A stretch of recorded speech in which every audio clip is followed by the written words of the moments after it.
This is part 3 of your KIN 225 lecture for Monday, February 8th.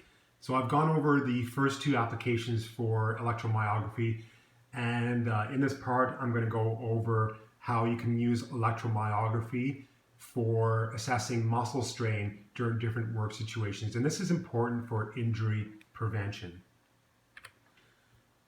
So I'm going to go over an example of a study we did with the College of Dentistry using EMG. So the first question here is, what musculoskeletal problem is common in dentists? And the answer is lower back pain. So if you can imagine a dentist throughout the day, they have to work on patients. They usually sit on a dental stool, but they're bending over constantly, causing strain on their lower back. And so the majority of dentists actually have lower back problems sometime during their career. So it's important, to use preventative measures to prevent this lower back strain. So the study we did with the College of Dentistry was to look at the effects of an ergonomically designed dental stool with a sternum support to prevent lower back muscle strain. So to reduce the amount of activation in the lower back muscles. So we compared 3 different conditions. The first condition, you can see number 1 is just sitting on a dental stool with a straight back. The second condition is the position that a dentist would usually work on a patient.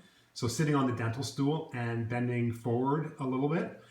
And then the last condition is, the same as number 2. So sitting on the dental stool, bending forward, but in this case, there's a sternum support that was built into the stool. So you can see the sternum support.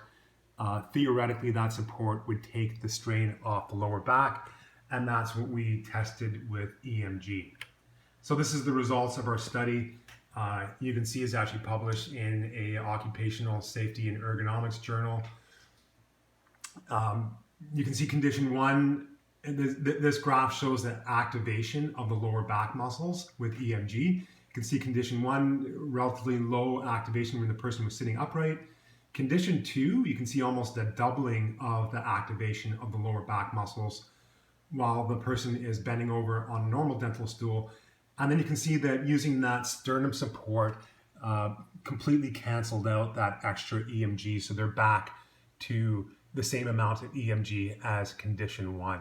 So using this dental stool with the sternum support significantly reduced the amount of lower back muscle activation, and that would reduce the amount of strain on the lower back throughout the day.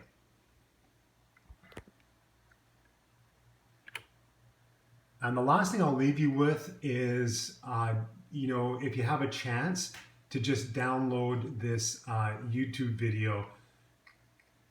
So it's a brief YouTube video explaining EMG. So I've posted this YouTube link in your PowerPoint slides on Blackboard. And it's essentially a group of students from, looks like from England, and they go over how to apply EMG in a sports setting. So it's a pretty good video going over the EMG methodology and what it measures, and reviews some of the concepts that I've talked about in this class. So for example, rectified EMG, looking at mean absolute value, and other aspects of EMG.